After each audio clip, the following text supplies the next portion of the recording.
So once we've talked through place value, right?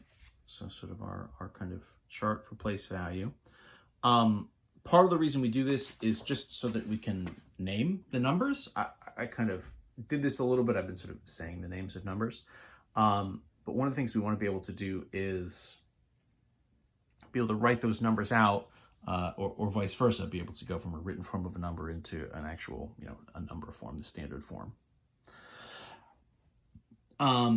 The way you do is you kind of name it in chunks. So let me write out another guy. Let's do, right, kind of 907, 622, 540. So, okay. So in word form, how are we going to do this? So the idea is you kind of say it and kind of write it in chunks. So this first part, right, 907, that's right, kind of 100 millions, 10 millions, and then millions for the 9 and the 0 and the 7 respectively. And so what we're going to do is we're going to call that 900 and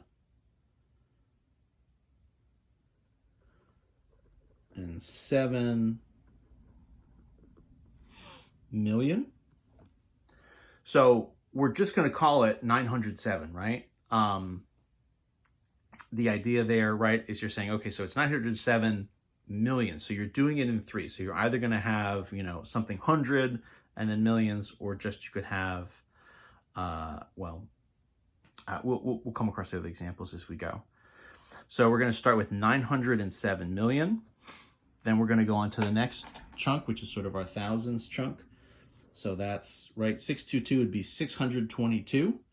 So we'll say 622,000, right? So 622, but it's in the thousands, right, place. So 622,000. And then the last section, we're just going to sort of essentially write and say as is, 540.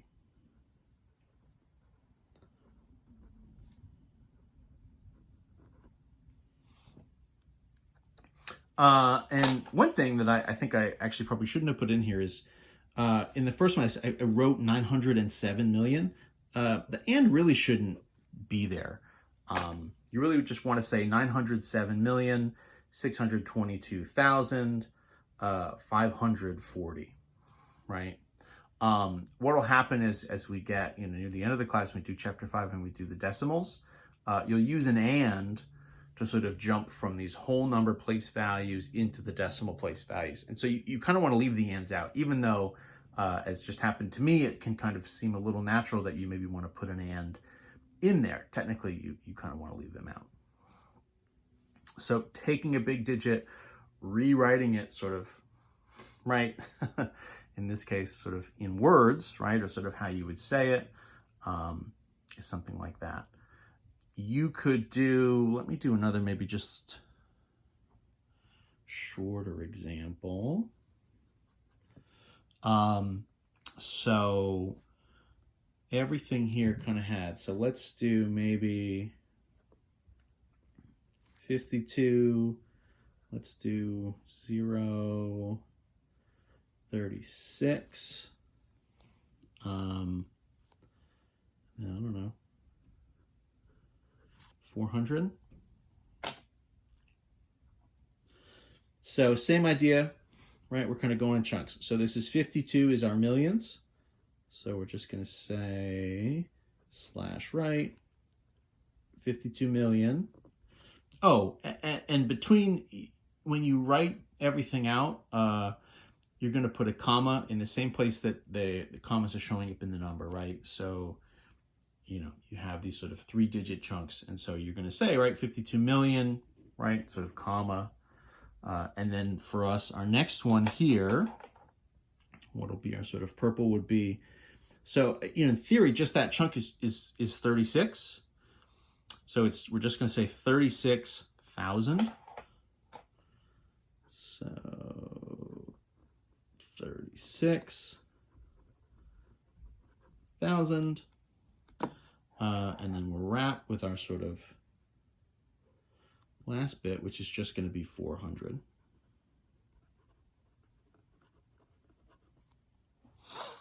And that's our number, right? So sort of rewritten in word form, which is the same way that we would say it out loud.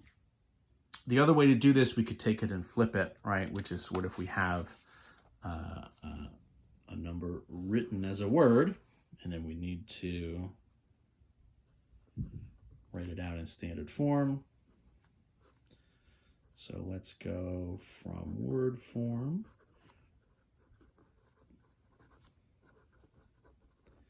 into standard form.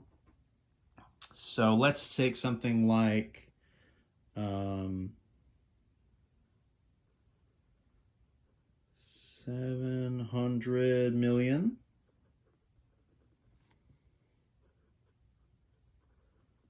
$524,000 and then let's just say 6.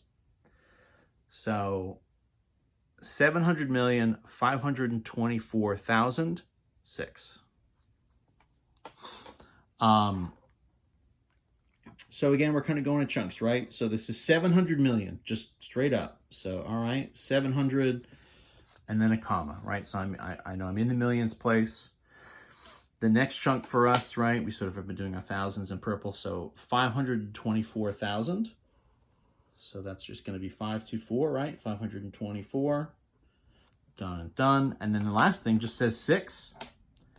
So for us, right, that just means the whole number 6. So a 0 and a 0.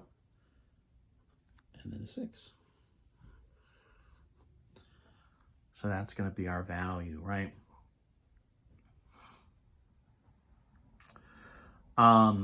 So we want to be able to sort of transition between both of these two forms. And I think the trickiest thing here is essentially just sort of watching out for the zeros, right? Just sort of making sure that even if a number, sometimes different numbers, when you say it in this way, when you write it, sometimes it can feel a little bit awkward. Informally, a lot of times you would just say, 700, 524, 006 or something, right? You could say that if you were, telling a person in an informal situation, just, what the digits are. That's obviously fine. I mean, that's a fine way to communicate. But in a more formal setting, right, or when you're really trying to do this, if you're writing a check or something, right, you have to sort of write the numbers out in this sort of proper form, this standard form, this word form. And so you just want to sort of have all that skill, and you want to be able to sort of translate between those two things. The other form I want to talk about, so this is sort of our standard form. This is our word form. Another way to sort of write a number, something we call expanded form. Or we can think of it maybe informally as sort of exploded form to a certain extent. This, I think, is a really helpful version of writing the number. And we'll kind of come back to this a little bit when we go through some of our setups for the different arithmetic moves. So the idea here, so let's take, right, 204 million,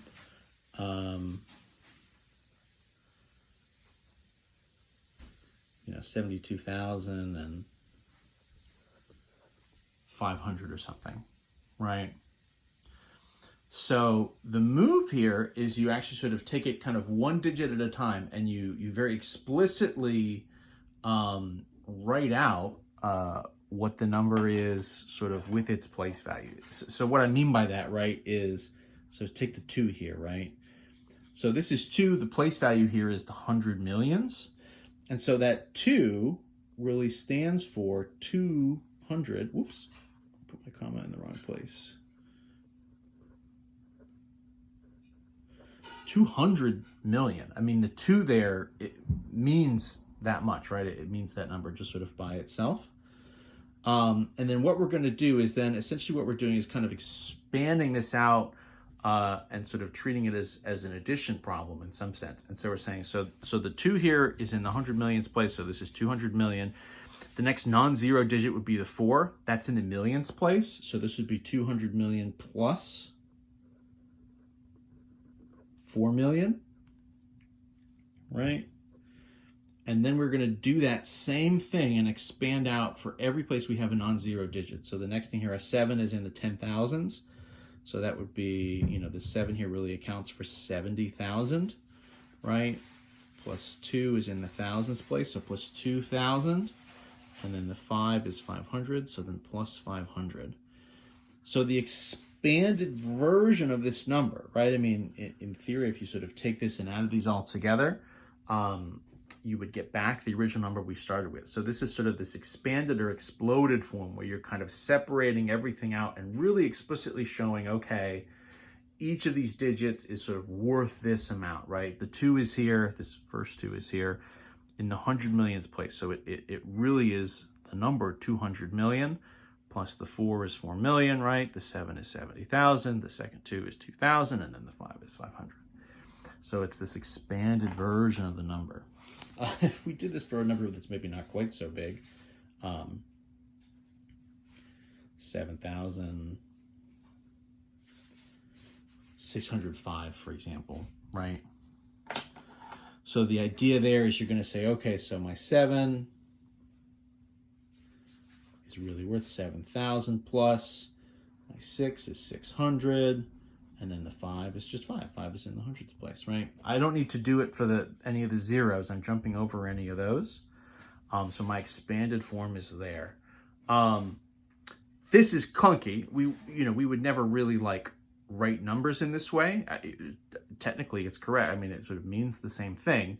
But the idea in math, a lot of times, the language of math is we have the idea and we're trying to look for a shorthand to be able to kind of write it more efficiently. And so not having to write out all these zeros every time. I mean, look at all these zeros we have here. I mean, in theory, you just don't need them, right?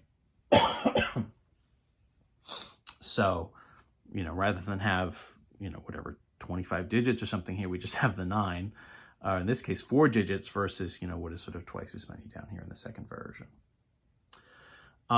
So we'll keep coming back to this expanded form. We'll sort of see it here and there. In a pinch, what would this look like if we flipped it? So if we had a number that was in expanded form and we had to write it in standard form,